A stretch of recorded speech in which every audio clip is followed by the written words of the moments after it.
Magandang tanghali sa atin lahat mga kababayan. Bali, magluto ko ngayon ng tinola ng manok. Bali, ito pala, gigisa muna natin to. May timpla ng patis, saka loya, bawang, sibuyas. May sibuyas din to. So, takpan muna natin to. Siyempre, ilagay natin yung hugas bigas.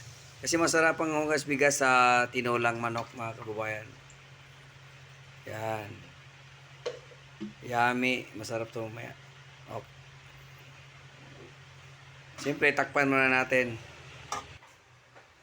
So mga kabayan, medyo malambot na yung manok. Kaya so, malapit na ilagay natin yung papaya at dahon ng sili. So takpan ko muna uli. Bali mga kabayan, bali ilagay natin yung dahon ng sili. Ganina nalagay na yung papaya kaya dahon ng sili na. Yan ang last natin ilagay.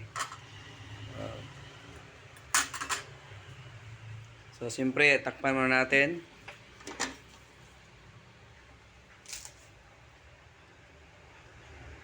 Okay, titingnan natin yung ating tinola. Wow, luto na. Let's eat. Mga kababayan. Wow, luto na. So samahan mo kaming kumain ng tanghalian, mga kababayan.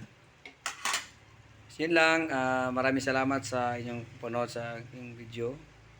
At baka pwede maglambing uli sa inyo. Paki-subscribe na lang aking channel. Kuya Market TV, paki-like na lang, paki-share. Maraming salamat. Kain tayo. Bye-bye.